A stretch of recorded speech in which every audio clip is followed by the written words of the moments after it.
Okay, good evening, everyone. We're broadcasting live from on October 7th, 2015. And again, we'll try to do a Dhammapada video tonight.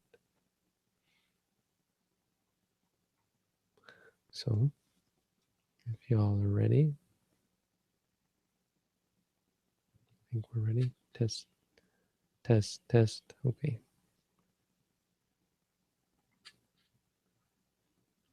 Hello and welcome back to our study of the Dhammapada. Tonight we continue on with verse number 80, which reads as follows. Udakanhi nayanti netika usukara namayanti tejanang darung namayanti tajhaka atanang damayanti pandita, which means udakang is water, udakanghi nayanti, they lead, netika, the people who lead water, the leaders, or the irrigators is often translated. Direct the water. Irrigators direct water. Usukara, the arrow makers or fletchers. Namayanti tejanang, straighten their shafts, the shaft of the arrow. Darung namayanti tajhaka, carpenters straighten wood or carve wood. Lead, guide wood. The word here is namayanti, means to guide or to lead. But the point is they finesse it or they work with it. Atanang damayanti pandita, but the wise train their minds. So we have some fairly powerful imagery here. And we have one of the more heartwarming stories of the Dhammapada. And again, it's a backstory, so it has to do with past lives and so on. And there's some that's potentially an exaggeration, and there's a lot that many people will find hard to swallow, but I'll streamline it anyway, so it shouldn't be that big of a deal. Remember, it's just a story, and whether or not any of it actually happened, it makes a good story and has a good moral to it. Of course, the moral has a lot to do with giving, which a cynic might say is convenient for monks to talk about giving to Buddhist monasteries and giving to Buddhism, and I understand that. I mean, I wouldn't say it if I didn't. But it still stands regardless of how important you think giving is. Giving is good. So this has to do with giving, but it has more to do with one's good intentions. The story goes there was this, in the time of Kassapa Buddha, there was a town or a kingdom. What was it? Oh, Benares. It was in Benares, Varanasi. And the Bodhisattva, or the Buddha, was dwelling there. Kassapa Buddha was dwelling there. And so people would invite monks as they saw fit. So they might invite 8 monks. This family might invite 10 monks. This family might invite 1 monk. But they would invite, their own family would invite a monk to come and eat at their house. And so there was some kind of system set up for that. But then one day when they were listening to the Dhamma, one man who was sort of a wise man was listening to the Dhamma, and the Buddha mentioned the different results of giving. If you give, but you don't urge others to give, then the result is that you will receive in the future opulence, but you won't have a retinue. You won't have friends to share it with. Whereas if you if you urge others to give, but you don't give yourself, then you'll have a lot of friends, but you won't have much wealth yourself or affluence yourself. If, on the other hand, you don't give and you don't urge others to give, then you'll have neither. But if you give and you urge others to give, or you could generalize this and say, if you do good things, help others, are kind, are moral, this kind of thing, and you urge others in the same, then you'll both receive good karma and have friends to share it, who will share it with you. And this man, listening to this, he thought to himself, I'm going to get both of those for myself. And so he went to the Buddha afterwards and he asked, how many monks are there living with you? I think the story says there were 20,000, but let's just say it was a lot of monks. I mean, hey, in Thailand now, there's got to be 100,000 or a couple 100,000. But in one city, there were a lot of monks. And so he said, I would like to invite them all for a meal tomorrow. And so the Buddha accepted by staying silent. And this man went back to the town and he told everyone, he said, I've invited all the monks for lunch and I want all of you to help me. And so he wrote down on a piece of paper, he went up to people and he said, he had people come to him and tell him how many monks they were going to support, and he arranged it all. So the idea was that it would be a single almsgiving as a group so that they could all share in the goodness of their deed together, as opposed to each house doing it on their own. And so he went around to everybody, and some people would take many, some people would take a few, some people would say 20, some people would say 100, some people would say 500. And he went up eventually to this poor man, who his name was Mahadugata. Mahadugata means one who is greatly at disadvantage or in a really bad place. Dugata means one who has gone to a bad to suffering, is in hardship, so in great hardship. So his name literally means one who is in great hardship. So whether it was his name or just a description of him, but that's how he is referred to, as Mahadugata. He came up to him and he said, "Would you like to help?" And he said, "How can I get involved? I can't. I have no money. It's very hard for me to even make enough money to live by." And the man said, "Well, don't you think, looking at these people who live in affluence and have everything that they want while doing nothing to deserve it, don't you think that well, you work hard, so they don't have to work at all, and you have to work hard and don't get anything? Don't you think there's a result? This is a result from the past." Because they had heard all about karma and how it affects you in the next life. And so he said, you're probably right, there's probably a cause from the past for this. And the man said, well, then, find some way. Don't you think you should find some way to do good deeds? He said, surely you can find some way to do, to work and to make enough money to support one monk. And the man was moved and with this sort of sense of religious urgency. And he said, put me down for one monk. I don't, come hell or high water, I'll find a way to support one monk. But this man, who is supposed to have been a wise man, made a mistake. He didn't write down the name. He didn't write down the man's name on the paper, thinking, what is one monk?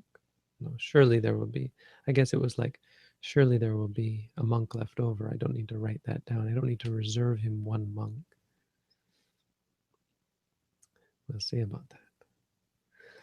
Mahadugata goes home to his wife and tells her, and being a wise woman herself, she doesn't reprove him by saying, how could you do that when we have nothing to give? What were you thinking? She says, we'll find a way. And so he goes out and finds some wealthy man who's actually working to provide for like 100 monks or even 500 monks, 300 monks. And he says, is there any work you have for me? Well, what can you do? Well, I can do this, whatever you want me to do. Okay, then he says, split some wood. And this poor man goes at it with such vigor and such zest and with such happiness that the master, the rich guy, is really impressed, and he asks, "Why are you working with such energy?" And he says, with the fruit of my labor, I have the opportunity to provide a monk with food for a day. And the merchant, the rich guy, is impressed by this and moved by it, right? Because it's moving that someone would really think to work so hard uh, to do a good deed for another person. And he remarks himself on how special this is. And when the poor man has finished his labor, instead of giving him his ordinary wage, he gives him a portion of rice. He gives him twice as much as he normally would.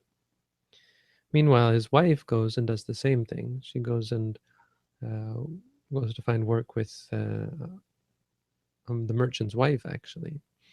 And the same thing happens. She works with such vigor that the woman gives her twice her pay.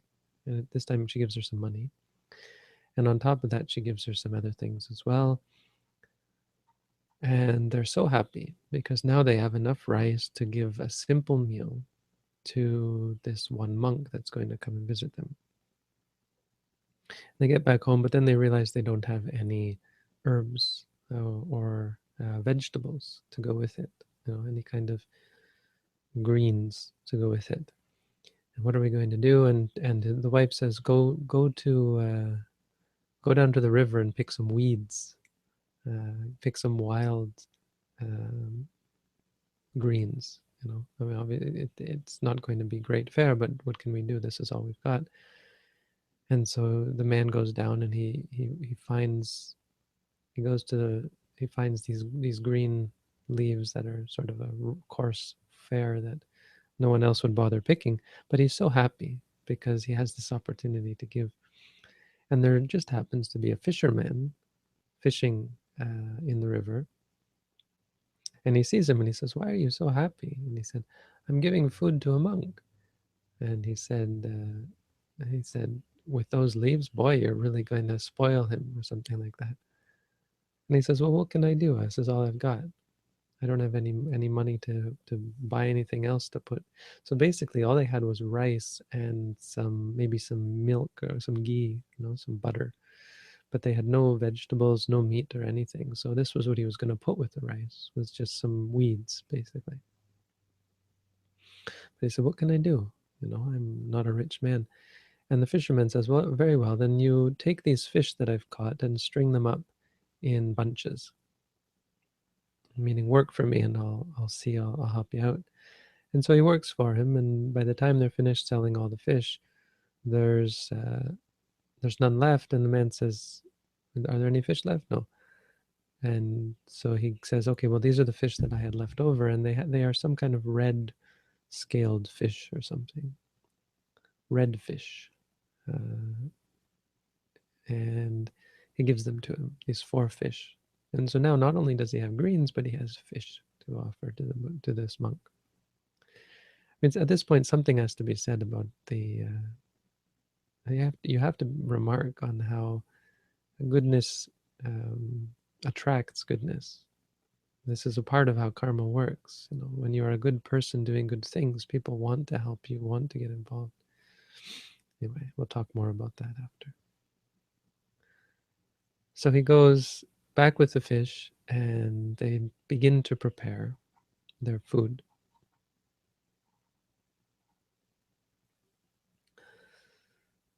They get back to the house, and meanwhile, a couple of things have been happening. First of all, the Buddha has noticed. And the Buddha has noticed that this guy has not been written down on the leaf. He hasn't been written down on the list. His name isn't on the list. The second thing that happens is Saka, the king of the god, the king of the angels, in the heaven of the 33. His throne begins to heat up. And his throne heats up, it's apparently a thing, that his throne heats up whenever anyone is doing something so good that they might have the potential to overthrow him, to rise up to a state better than him, and thus become the leader of the angels of the 33. Something like that. Anyway, it gets warm. So it's not hot yet, but it's quite warm, because Saka himself did great things to be born as Saka. So it's not like he's going to be overthrown by any simple deed, but it gets warm nonetheless. And so he looks to see who is it that has been doing this great deed. And he finds out, and he says, this is going to be an amazing thing that's going to happen today. And so he says, I better get involved. I better go down and help this guy out.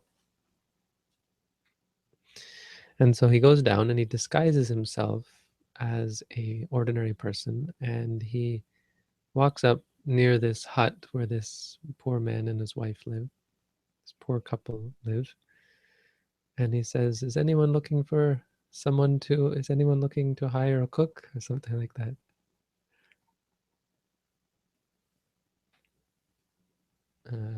Or is there anything, are you looking for someone to work for you? And they say, well, what can you do? And they come out and they say, what is this? What can you do to help us? I can cook. And he says, well, we have no money to pay you. And he said, well, that's fine. I understand you intend to provide food for a monk. Well, just let me share in the merit, and that will be my pay. And indeed it will be. And so he says, look, I'll start cooking here. You go and fetch the monk. And so this man is overjoyed with all the help that he's gotten, which is, pretty neat when you have good intentions and then people help you out with it. So he goes to the monastery, and sure enough, he goes up to the man who's sending monks off, and all the monks have gone off by this time. And he says, okay, give me my one monk. Tell me which monk it is. And the man freezes. And he says, I'm sorry, I didn't write you down, and there is no monk for you. And this guy, he it says he felt as though a sharp dagger had been thrust in his belly. Can you imagine, just being so worked up about this and so pushing yourself so hard, I mean, it's not an easy thing to do. Most of us wouldn't think to put ourselves out so much just to do an ordinary deed of goodness. But this was something significant for him. He'd never had the thought even to give charity. I mean, being a poor person, why would he have that thought, right? And so the how hard it was for him to come to just swallow this and undertake it, and then the work that he had put in, and the expectation and the joy that had come with it, only to be denied. And it's true, there were no monks left. And he starts crying. And the people who were gathered in the monastery, they came and asked what's going on, and he told them, and they turned on this guy, and they said, how could you? How could you? How could you? Because he had encouraged this guy, right? He had been the one to instigate the whole thing, and then to not even save him a monk. How terrible. And they were ready to lynch him. And so he turns to the guy, and he thinks quick. And he was quite smart. It turns out he did have quite a bit of wisdom, just made a pretty silly mistake. And he says to him, please don't ruin me. I'm going to be ruined if we don't solve this. He says, all the monks are gone. I don't even have a monk for my home. There's no monks left for me to feed even. Otherwise I'd give you the monk in my home for sure. But I can't take a monk from someone else who I've promised them this. He says, but there's one thing you could do. Take your bowl. No, not take your bowl. He doesn't have a bowl. The Buddha right now is sitting in his kuti. Surrounding the kuti are kings, princes, rich men, and people of all station in society, of high station in society, waiting for the Buddha to come out and give his bowl to one of them. But Buddhas are um, wise, inestimably wise, and often show favor to those with the greatest intention and with the greatest need. So if you have merit, he will bestow this favor on you. So the man goes up, walks up to the hut, walks to the monastery. So sorry, he wasn't in the monastery yet. He goes up to the monastery, and the people in the monastery, the kings and the princes and the rich people, say to him and said, "Look, this isn't the time for a handout," because normally he would come to beg. And so they say, "What are you doing here, beggar? It's not the time to beg." And he said, I know it's not time for me to get a meal. I'm here to pay respect to the teacher." And so he walked up to the kuti, tears in his eyes, and bowed down on the porch of the kuti where the Buddha was living, paid respect with his head, and said, "Reverend sir, in this city there is no man poorer than I. Be my refuge, bestow favor upon me."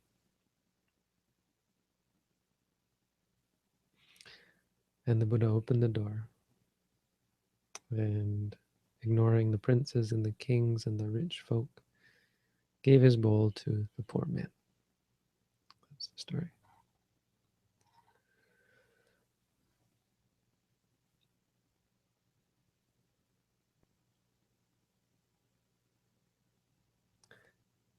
All of the kings and the princes and the rich people immediately were shocked and scrambled to talk to this poor man and said, "Look, we'll buy it from you. What need do you have for almsgiving? We'll give you money. I'll give you 1,000 gold coins, 10,000 gold coins, 100,000 gold coins." And he said, "I don't need money. All I need is to give food to this one monk." And so he led the Buddha to his house, but the king of the city followed after, thinking, there's no way this guy's going to have any food to give. So once the Buddha sees that there's not sufficient food to give, I'll take him back to the palace and feed him with proper food. Meanwhile, Saka, the king of the gods, the king of the angels, is preparing angel food. And we all remember from Anuruddha, didn't we have the story of Anuruddha? Where we know what angel food cake is like, angel food is like. So they get there, and of course it's a sumptuous meal, and the king departs, and the Buddha eats, and other magical things happen that I'm not going to relate. But through all of the goodness of this guy, this was the guy who was born when he passed away. He passed away and was born in heaven, yada yada yada, and eventually was reborn as Pandita in the time of our Buddha.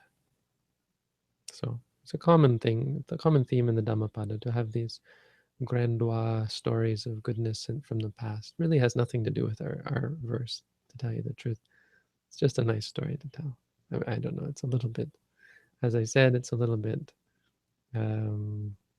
self-serving in a sense. Here I am talking about giving food to monks, but that's not really the point. The point is goodness, and charity in general, and a person's intentions and how it leads to good things. But point is, with all that goodness and all of the good intentions in his mind, he was born as this young boy who at 7 years old knew what he wanted. In fact, the story goes that when he was in his mother's womb, his mother had the urge to wear orange-colored robes and go and listen to the Buddha's teaching. And also to eat red fish, which was kind of funny, because red fish was what he fed to the Buddha. But she had this craving during her pregnancy to eat red fish. So I wonder if that's, they talk about pregnancy cravings. I wonder if there's anything to that.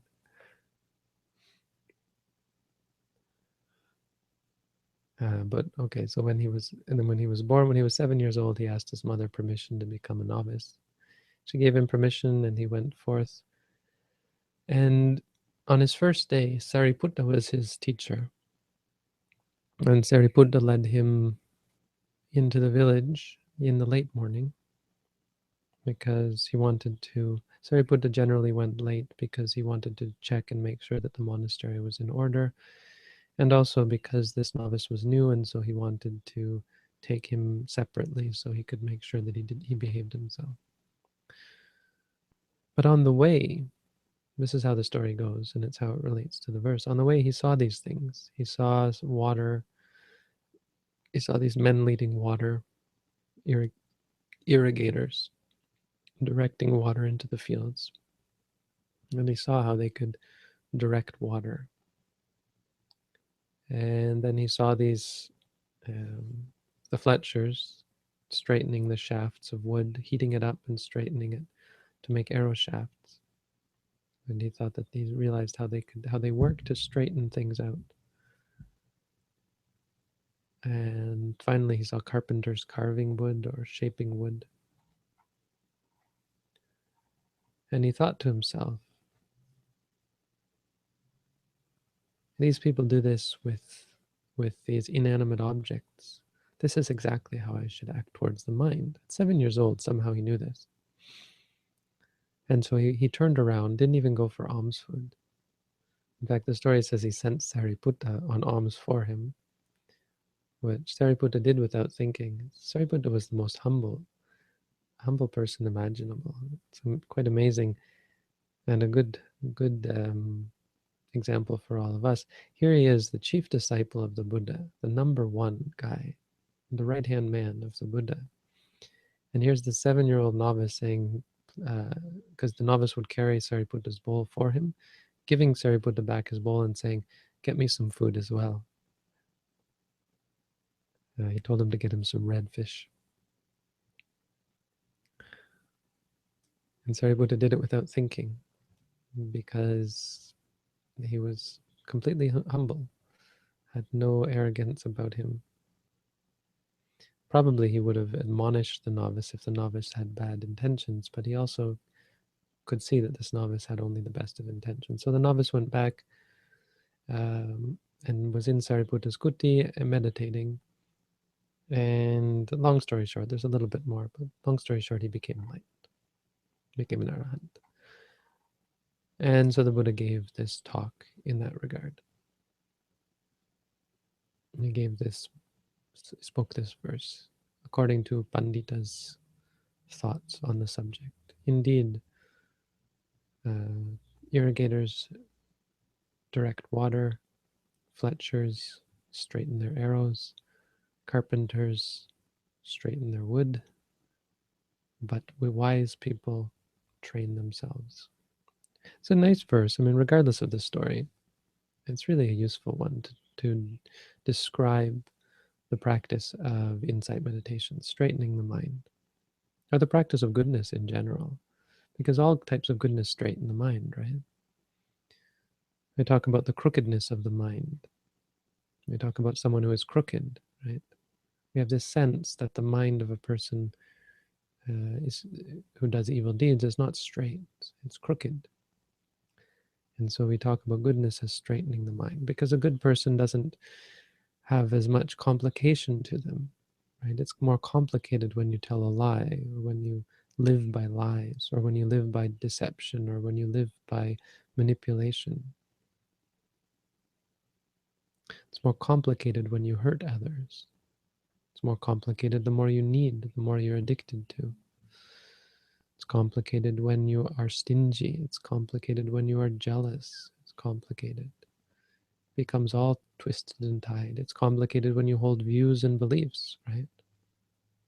This is the criticism we have of other religions, is they have all these unnecessary beliefs that complicate things, that tie them up in knots, trying to describe why this belief is necessary to go to heaven, how you can justify that belief that has no evidence to support it, and so on. Whereas goodness, pure goodness, straightens the mind. So this is what wise people do. They spend time straightening their mind.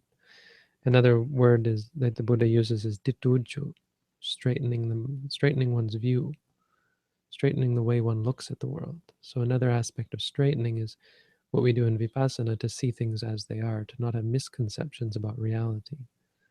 So to not see things that are impermanent as permanent, to not see things that are unsatisfying as satisfying, to not see things that are not self as self. So to not cling to things that are not capable of satisfying, to learn to let go and to flow with life, not get stuck on things.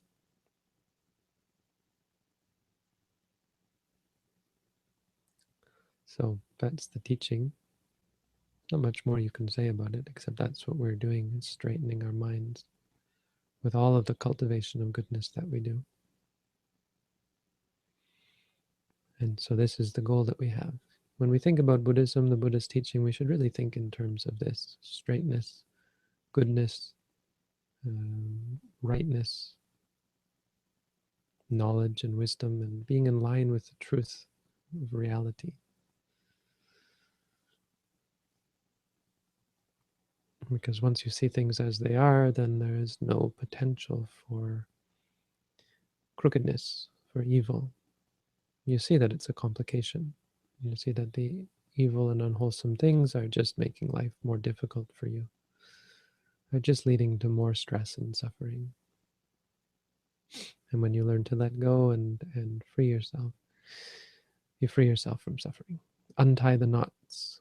Anto jata bahijata jataya jatita baja.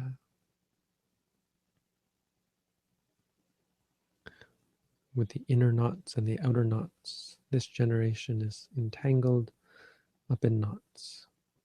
Ko imang vichataye jatang, who indeed will free themselves from this tangle. So it's through the practice of morality, concentration, and wisdom that we untangle the tangle and free ourselves from crookedness. Training our minds, just like people train inanimate objects. If they can do it with inanimate things, why can't we do it with the mind? That was the novice's reasoning at 7 years old. So should put us all to some shame and make us think, why am I not having such profound thoughts? Why am I not engaging in the practice that leads to straightness of mind? And we should undertake it in earnest. So that's the Dhammapada teaching for today. Thank you all for tuning in. Wishing you all a great practice and progress on the path to peace, happiness, and freedom from suffering. Thank you.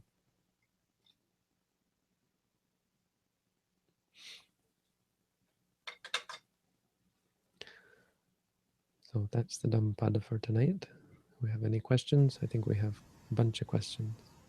We do. First question: can a Buddha tell the future or some aspects of the future with certainty? If so, how can this be possible if events are still unfolding and there are a multitude of factors to consider? And is it certain that there will be another Buddha? It's a good question, really. I mean, how can you know the future when the future, unless the future is set in stone?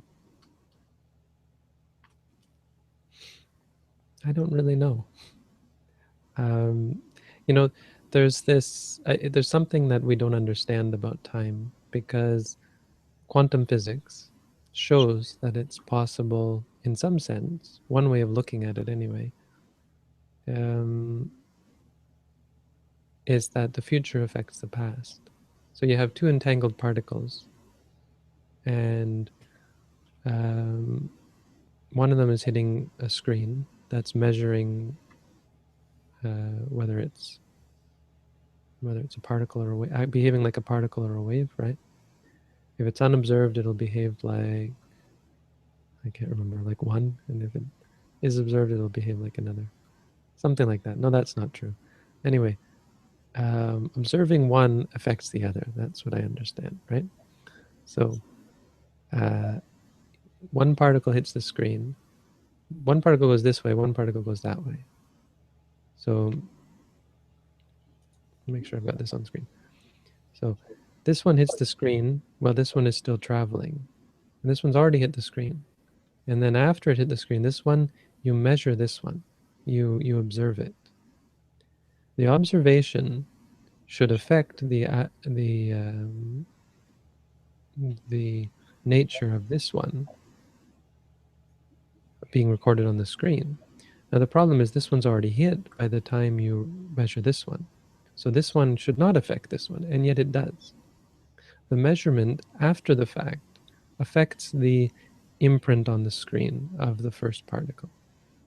Now I might be getting that a little bit wrong, but that's basically the gist of it, is that they can measure something that appears to be time travel, appears to be the future affecting the past.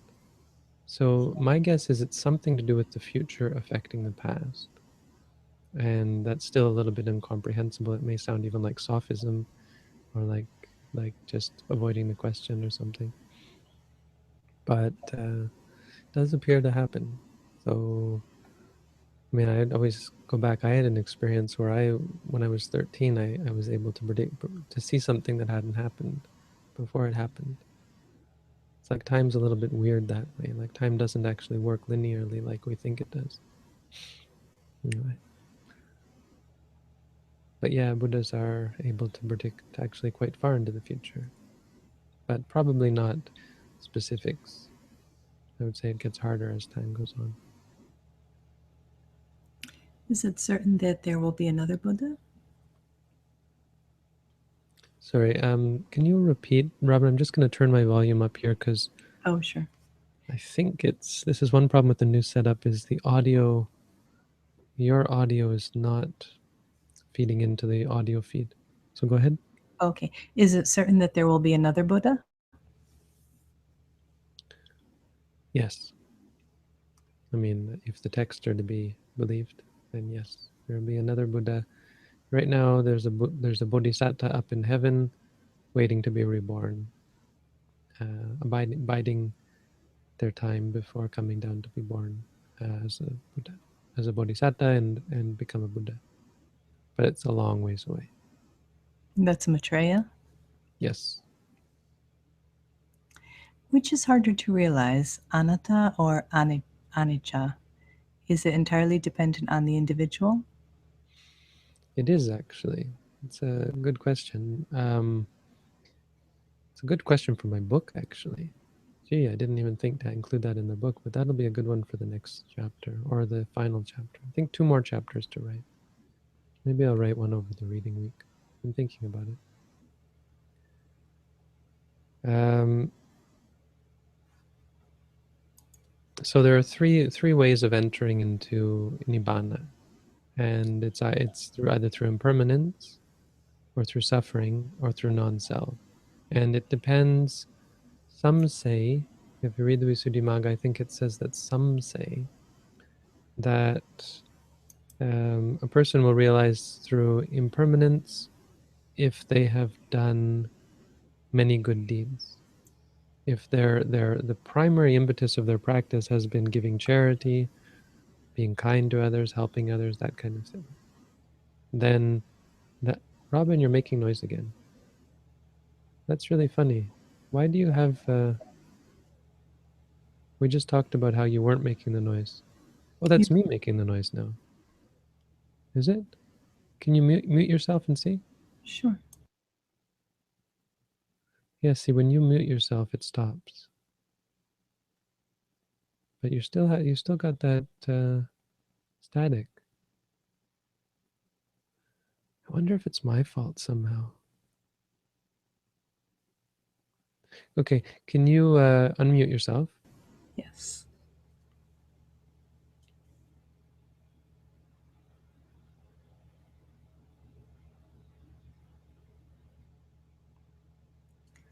No, we I, still hear it even when I'm muted. We still hear it. Do you hear it? No. Hmm. I'll just stay muted in between questions. Yeah, it's funny, really. It's not really that bad. It's just something we've been remarking on. Okay, so if you're practicing a lot of good deeds, you gain true impermanence. You're more likely to become enlightened through impermanence. So it's easier for you to see impermanence. And that the understanding there, I guess, is that um, good deeds have a lifespan, right? So there's a good result to good deeds, but then it ends. So that works on a momentary level. You're drawn to the fact that even good deeds, even having done lots of good deeds, uh, it's impermanent in the end. That they can't last forever. Your good deeds can't set you up for eternity. And that kind of realization is going to stick with you for every little thing, all the good deeds that you've done, realizing that they're not a refuge, so seeing impermanence. Suffering is generally seen by those who have practiced samatha a lot in the past. And the reasoning here is easy to understand because samatha has a lot to do with happiness, the bliss of happiness. And we might even criticize some meditation teachers for getting intoxicated with this bliss. The Buddha seems to have mentioned the possibility. Ajahn Chah says that samatha meditation is based on craving. So it's certainly possible. And so someone who practices vipassana after practicing samatha will see that and will realize that even happy feelings are suffering, are a part of the truth of suffering. They can't truly satisfy, they're unsatisfying. So one will see that clearly if one's practiced samatha. And non-self is seen by those who have practiced vipassana a lot or in the past. And that, you might say, just has to do with the fact that they have great wisdom, great insight.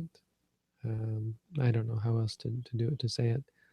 Maybe you could say that if they practiced vipassana, they have a lot of ego, so they might have ego about. Nah, that doesn't make much sense. I don't know why except to say that because vipassana meditation, if you've done a lot of it, you'll be able to see things clearly as arising and ceasing, and therefore not having a self. Mm. But that's what they say. So those are the reasons why you might see one clearer than the other. Becomes important at the moment. Becomes important. It's important through the vipassana practice. If you haven't done any of those, then there's some sense that the potential to realize nibbana is reduced. It's harder without that background, one or the other. Of course, in the end, you have to practice vipassana. It's just where you've come from, what you've done a lot of in the past, will generally influence which one is the deciding one that leads to the final release, the final letting go.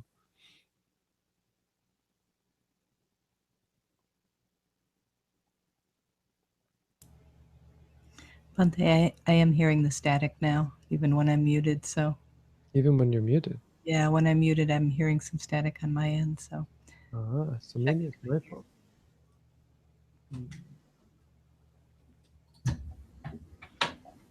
And all this time you've been fiddling with your setup, when in fact it was probably me all along. there might be different kinds of static. This one sounds a little different to me.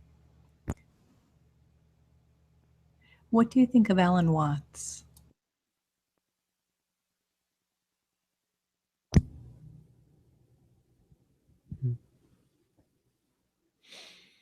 I don't think about Alan Watts, except to say someone mentioned him recently. I read a piece of a book by him once, and he's actually, I think, quite critical of Theravada Buddhism. He likens us, if it's the same person, it was a long time ago, but apparently he likens us to spiders, weaving the same web over and over again and never coming up with anything new. Which is rather un, unflattering. Mm.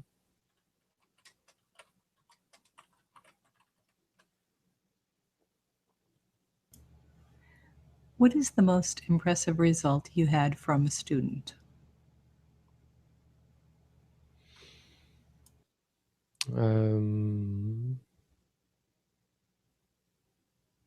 I don't know if I really want to talk like about that sort of thing. Talking about other people's results is not really that keen on it. Think, find out for yourself, because it no, it's not really. It's too easy to just think about other people's results. Find the real results yourself. Then it's real.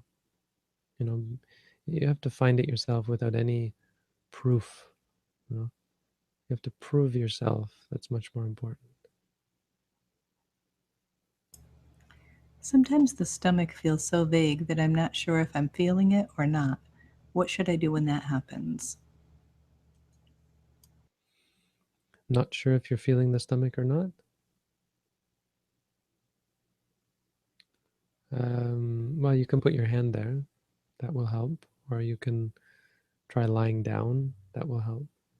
Or you can just say to yourself, sitting, sitting, and wait for it to come back. Or just knowing, knowing. Ajahn Tong, it says he gives this story of the hunter who goes into the forest hunting deer. Now, the hunter doesn't run around the forest looking for the deer. They wait where they know the deer are going to come. They wait by the water or under a fruit tree. And then when the deer comes, when it's hungry or thirsty, it will come. So the breath is the same when especially when your body relaxes a little bit, it will come back. Don't go looking for the breath or trying to push the breath to come. Are donations to the monastery tax refundable? I don't know, are they? No. At the at the moment, we're not able to issue tax receipts. That is being looked into, but at the moment, we're not able to issue tax receipts to Canadian citizens. Hopefully, in the future, though. Did the Buddha ever teach how a mind is created? Mind can be created by rupa or by nama. So one mind can be the cause of another mind, or can be or rupa can be the cause of nama. I think. Actually, I'm kind of going out on a limb there. It seems to me either one can be the cause of mind. Now, mind is just a moment. It arises and then it ceases.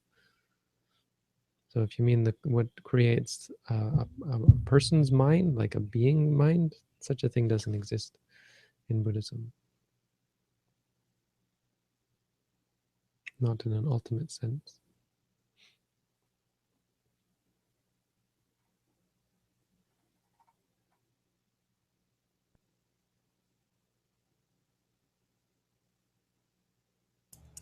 What is the Dhammapada verse the story is from? Number 80, that one that we just did, verse 80.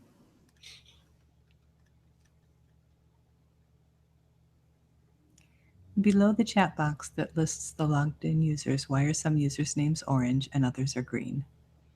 The green ones are on the list of meditators. If you're not on that list, you're in orange. Means you haven't meditated in the past 3 hours, I think. It's our way of checking whether you're actually meditating or whether you're just here to bother us. Not bother us, whether you're, it's not a perfect, it's obviously not a perfect metric, but it helps us to be able to say, oh, you're not meditating. Now we know why you're asking crazy question. Go meditate first. Plus, the little question mark that appears when you ask a question lets us know if you were meditating in the last 3 hours, also. Yes. I'm noticing that thoughts go away really quickly when I note them. It's almost as if I'm noting thinking, made the thinking go away. This leaves me with little to no other than hearing, sensations in the body, and my reaction to those sensations. Being scared at a noise, for example. Am I doing something wrong? Should the thoughts cease as one notes them? They should, yeah. That's normal because your mind can't be occupied with two activities at once, so that's fine. So sounds like you're doing great. Keep going, because those reactions are important. The reactions to things are what we're most important trying to do away with. Once you're free from them, clarity will come. Your mind will become much sharper. So work on being free from those reactions.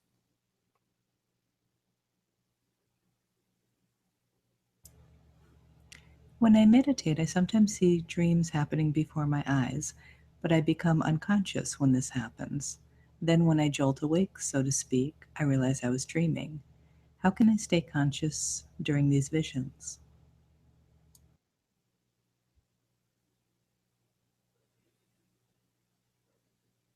That sounds, I mean, that might happen because you're very tired, well, in which case you should sleep. Uh, but the only thing that you could do is when you see them, say seeing, seeing. Try to note them before you fall unconscious. But if you're actually going unconscious, I would say it's a sign of too strong concentration. So, and another thing is it could just be a matter of time. So try to do regular meditation, and you'll see it work itself out, and eventually that condition will go away.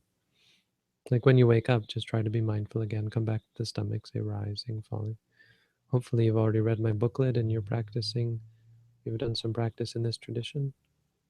If you haven't, then that's where I recommend you start. Um, yeah, I haven't logged any on our site, which isn't a perfect indication either, but I'd recommend you read my booklet if you haven't and try start this sort of meditation. I now try to note as often as possible. Today I tried to note while walking to the library, but of course this required that I walk very slow so I could note stepping left, stepping right, and was asked by a concerned stranger if I was all right. Is there a way I can note while walking without drawing this attention? Perhaps a different object to note. Yeah, well, just do walking, walking. You don't need to go stepping right, stepping left. Just walking, walking as you're walking normally, or a little bit slower than normally if you like. That's funny. Someone actually stopped to say, "Are you all right?" I think Doug said the same thing. He's would walk upstairs at the university, and he would do it like a meditation. And someone asked him whether he was all right.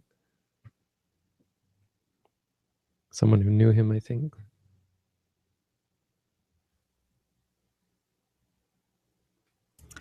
Why could someone have been a monk in another life, reborn, and meet the Dhamma again? Maybe how could someone have been a monk in another life, reborn, and meet the Dhamma again? I don't understand.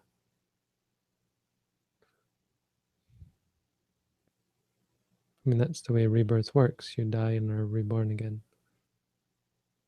It's not really rebirth, but there's a continuation.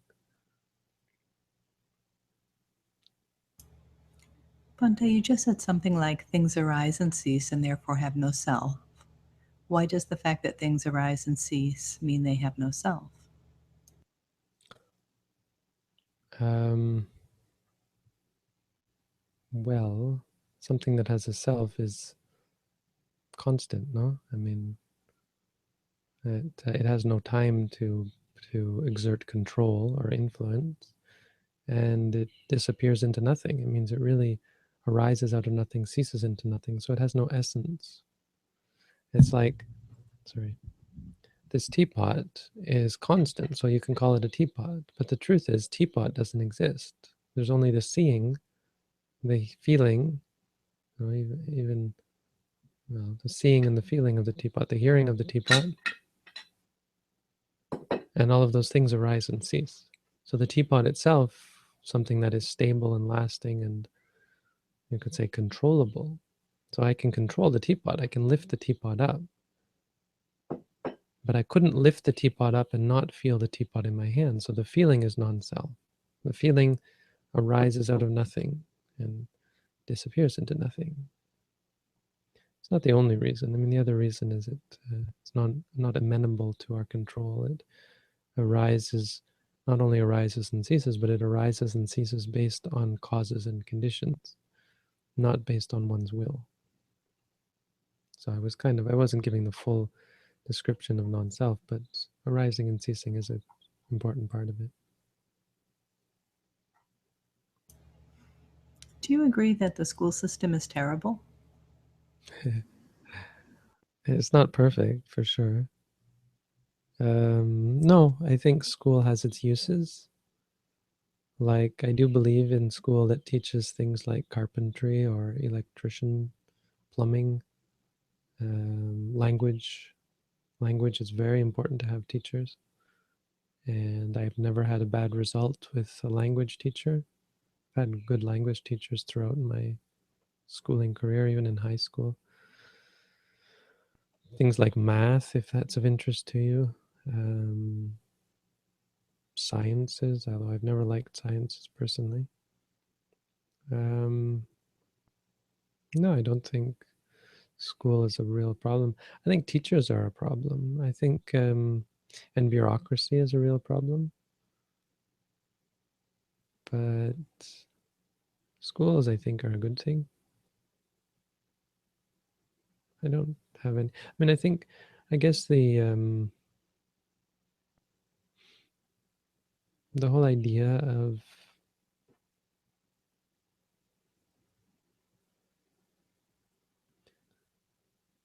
well, there's a lot of waste, no?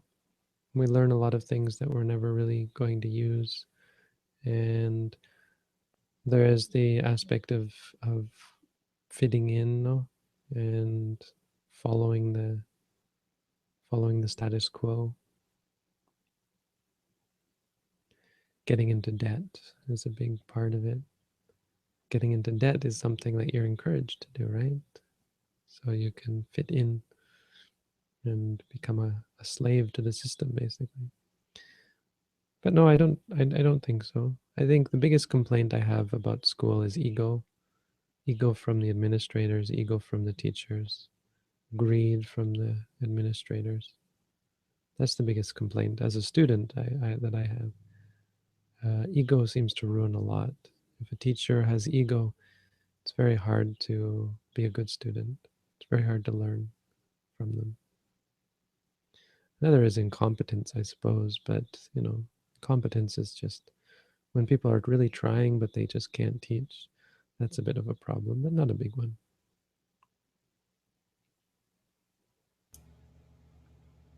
I have a lot of angry thoughts about my brother. I'm thinking of doing 10 minutes of metta a day just for him. Is this a good idea? Yeah, for sure. But I wouldn't start with him. Start with someone who you love, and then uh,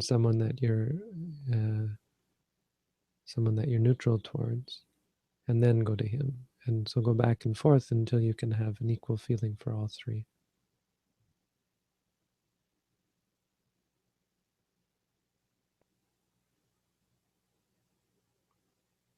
How do you develop self discipline? Hmm. Well, wisdom is an important part, seeing the truth. Once you see the truth, it encourages you to practice, to realize the truth. This is why people who are, say, addicts or something, they can really get a sense of the urgency of practice because they see the suffering inherent in addiction. People who have had trauma or sickness or loss in their lives, it shocks you because you see something that most people don't ever see.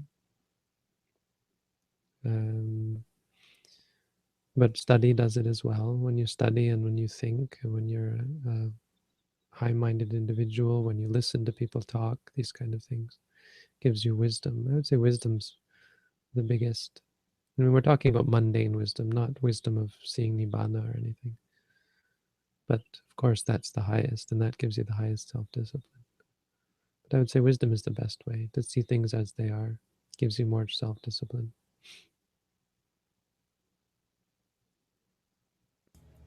How did you become financially independent and able to dedicate yourself and your life to pursuing an end to suffering while also not being part of society, money, etc.? Well, I gave them up. I mean, the theory is you do without, not that you get. But yeah, you become independent in the sense that if you don't get food, you don't eat. If you don't get clothes, well, you wear rags. You live a life that is independent, and not in the sense of having everything you need, but needing only what you have. needing only what comes to you. That's really in a nutshell, the theory behind the monastic life, which is why it's kind of a shame for people to discount it. You have a lot of Western teachers who try to do this as lay people, and only to find that the Buddha's a lot smarter than they give him credit for. Now, this is the way the Buddha had it. And you want to say, oh, you can do it as a layperson. Well, yeah, but then why did the Buddha set up the monastic system? There's a reason.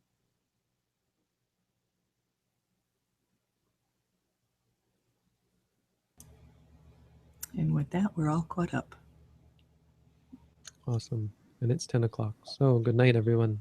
Thank you all for coming out. And probably see you again tomorrow. Thank you, Thank you. Robin. Thank you. Um, maybe I had something else to say. Oh, no, I don't know. Peace Walk Friday, if you're anywhere nearby, come to our Peace Walk. Next week we have a residential course. That's all. Okay, thank you. Good night. Thank you, Bante. Good night.